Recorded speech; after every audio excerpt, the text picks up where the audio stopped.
Well, the project started off a few years ago when we did a survey of roundhouses in quite a big area, West of Ross, Loch Alsh and part of Skye. Most of these roundhouses had already been recorded, but in very brief terms.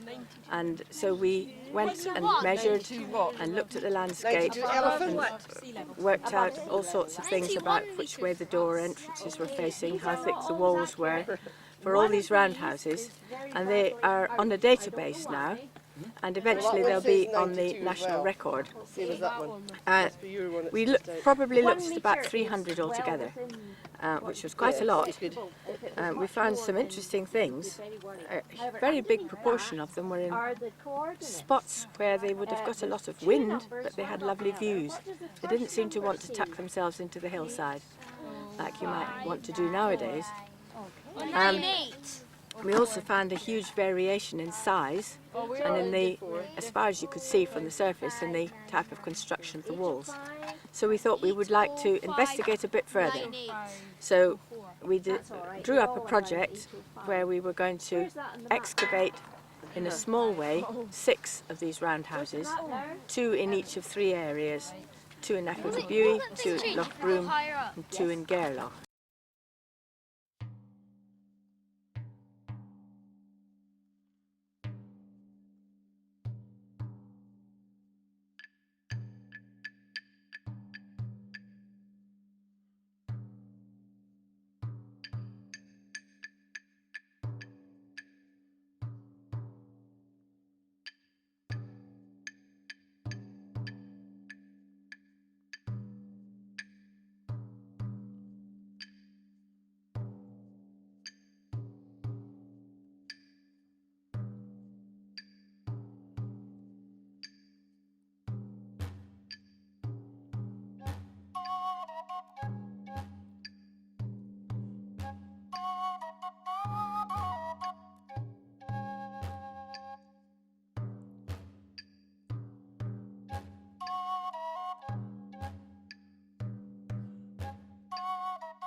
At all 6 sites we've had children from the local schools, and they've been involved in a lot of different activities.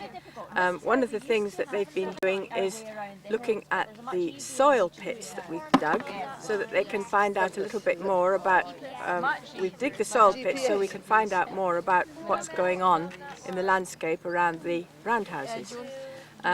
We also show them how to do troweling and to sieve the soil that they have gathered up. We show them the correct way to do it, and they've really enjoyed the troweling exercise. And then another activity is that we take them to do some surveying of a hut circle nearby, and they do measuring and work out the thickness of the walls, and try and work out where the entrance is, which ways it's facing, and to work out where the stones are forming the structure, the roundhouse, so that they can see how it fits in the landscape. And then another activity is doing a little bit of walking over the landscape and looking at the map, and using a GPS and looking at the map coordinates so they can see where the roundhouse is on a map, and also any surrounding walls which indicate fields. They're quite often very big stone forming walls which were possibly contemporary at the same time as the roundhouse.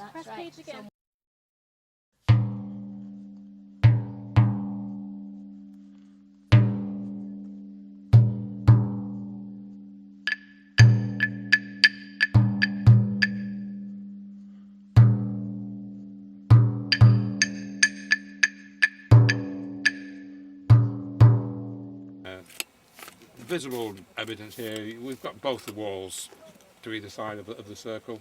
We've got the floor running through underneath. We're not absolutely sure about what's going on the floor. There's a nice hearth here set against the inside face of the wall, which is the last place you'd want to put a hearth, because at this point the roof comes down quite low, and any fire under the roof here would set fire to the roof and burn the house down. So we're a little puzzled at present. Have you come to help? A hearth in this position would have to be in use once the roof had disappeared and the house had been abandoned.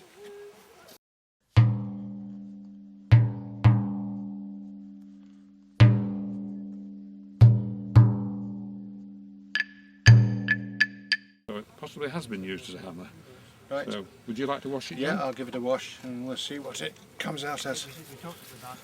I think it's been used for heating water as well. Oh yeah, it's got dark patches on the surface. Maybe it has. Quite cracked. Yeah, it's got cracks all over it. It's got a beautiful little dink in the end where it's been used as a hammer. So, that's the find. I think it's the third find.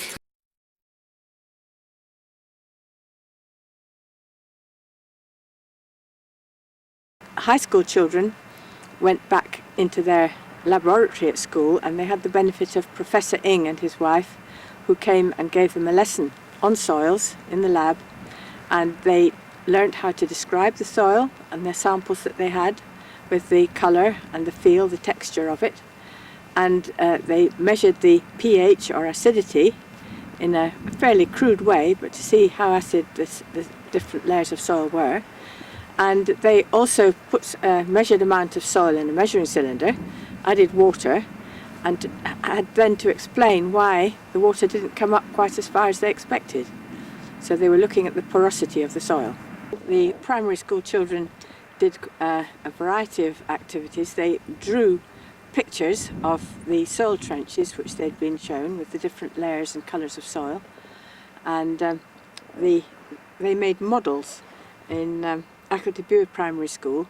They had quite a good session of model making, trying to see what a roundhouse might have been like, and with wood and bits of stone and bits of thatch and that sort of thing.